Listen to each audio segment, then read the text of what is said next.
네, 미국의 코로나19 확산세가 좀처럼 줄어들지 않고 있습니다. 특히 뉴욕과 캘리포니아, 워싱턴주는 중대 재난 지역으로 지정됐는데요. 코로나19 확산으로 아시아인을 대상으로 한 인종차별도 날이 갈수록 심각해지고 있습니다. 뉴욕의 손민석 국장과 전화 연결해서 자세한 상황 들어보겠습니다. 손민석 국장. 네. 네, 먼저 현재 미국의 코로나19 확산 현황 어떻습니까? 네. 미국에서는 1월 21일 첫 코로나19 확진 환자가 나온 이후 2달 동안 감염자가 늘고 있으며 지난주부터 하루 1만여 명씩 급격한 증가세를 보이고 있습니다. 존스 홉킨스 대학에 따르면 미국 시각 25일 기준 미국 내 확진자 수는 6만 명을 넘어섰고 사망자는 926명으로 집계되었습니다.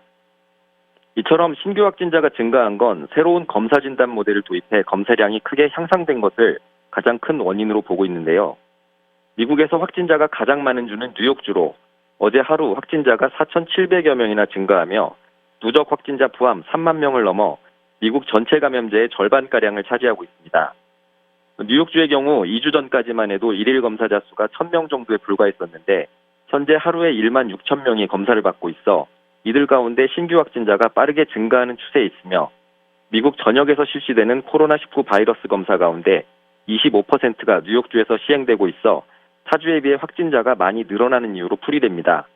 또한 뉴욕은 세계 각국에서 관광객이 모여드는 곳이자 800만 이상이 거주하는 대도시로 인구 밀집도가 높고 지하철과 버스, 철도 등 대중교통 이용자가 많아 전파 속도가 매우 빠를 것으로 분석되고 있습니다. 네, 미국의 코로나19가 확산하면서 아시아인을 대상으로 한 인종차별 문제도 나오고 있다고 들었습니다. 현지 상황 어떻습니까?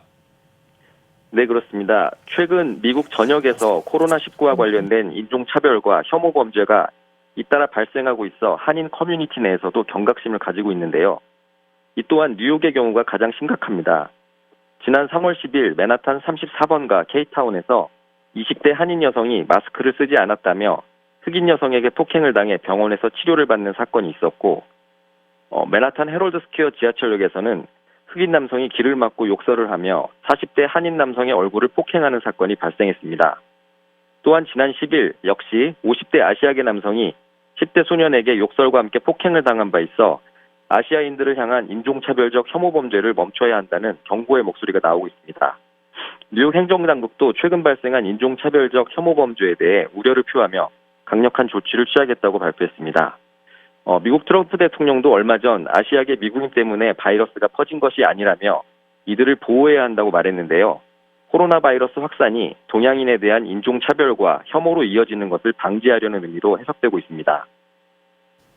최근에 트럼프 대통령이 조만간 경제활동을 재개할 거다라고 말하면서 사회적 거리 두기의 완화 가능성도 이제 시사했는데요. 현지 반응은 어떻게 나오고 있습니까? 네. 트럼프 대통령은 23일 백악관 코로나19 정례 브리핑에서 신종 코로나 바이러스의 확산을 막기 위해 취해진 사회적 거리 두기의 조치를 완화하고 미국의 경제활동이 곧 재개될 것이라는 취지의 발언을 해 논란이 됐습니다. 코로나19로 인한 피해보다 경제 폐쇄 조치로 인한 사회적 피해가 더 클 수 있다는 점을 그 이유로 들었는데요. 24일 백악관에서 열린 폭스뉴스의 타운홀 미팅에서도 4월 12일 부활절 이전에 폐쇄 조치를 끝내겠다는 자신의 생각을 다시 한번 강조했습니다. 이런 트럼프 대통령의 발언이 발표되고 나자 너무 성급한 판단이라며 우려를 표하는 사람들의 거센 반대가 이어지고 있는데요.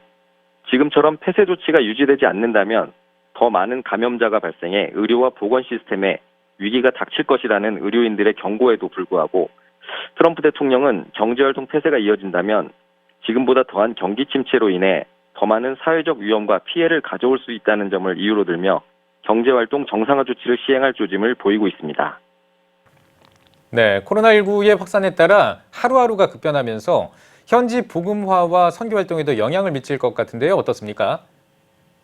네, 미국의 교회와 선교단체들도 코로나 바이러스 확산으로 인해 큰 어려움에 처했습니다. 현재 미국에서는 15개 주 30개 자치단체가 자택 대피 명령, 휴교, 직장 폐쇄 등 외부 활동 통제의 영향권에 놓여 있는데요.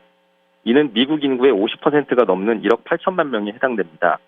뉴욕의 경우 미국 현지 시간 3월 22일 저녁 8시를 기해 앤드류 쿠오모 뉴욕 주지사의 행정명령이 발효되면서 모든 모임이나 외부 활동이 전면 중지되었고 의료, 전기, 운송 등 필수적인 업종이 아닌 일반 사업장은 100% 재택근무를 의무화하고 주민들이 집에서 머무를 것을 권고할 정도로 바이러스 확산 방지를 위한 조치가 강화되고 있습니다. 이에 따라 교회의 경우도 예배나 모임이 자동적으로 중지되어 지난 주일부터 모든 교회가 온라인 예배로 대체되고 있는 상황인데요. 이미 2주 전부터 미국 연합감리교회를 시작으로 많은 교회들이 주일 예배 모임을 중단하고 온라인 예배를 권고한 상황입니다. 아울러 이번 코로나19 여파로 인해 올 상반기에 예정되어 있던 부활절 연합예배를 비롯해 대규모 찬양 집회와 공연, 부흥회 등 교계의 여러 행사와 중남미 지역 해외 선교 일정들이 연이어 취소되거나 내년으로 미뤄지고 있는 상황입니다. 현재 뉴욕과 뉴저지를 비롯한 미 동부 지역의 경우 상당수 한인교회가 50인 이하 소규모 미자립교회로 구성되어 있어 앞으로 바이러스로 인한 예배 통제가 지속될수록 더욱 많은 어려움이 예상되고 있는데요. 이러한 어려움에 대처하기 위해 뉴욕과 뉴저지의 한인교회협의회에서는 대책 마련을 위해 고심하고 있습니다. 뉴욕 한인교회협의회의 경우 코로나 바이러스로 인해 어려움에 처한 동포들을 위해 중보기도와 모금 활동을 전개했으며 뉴저지 한인교회협의회는 온라인을 통해 매일 밤 9시에 릴레이 기도 캠페인을 이어가며 바이러스가 조속한 시일 내에 소멸되기를 바라고 있는 상황입니다. 네, 코로나19로 전 세계가 신음하고 있는 지금 차별이 아닌 단합으로 함께 이겨나가야 할 때인 것 같습니다. 오늘 말씀 잘 들었습니다.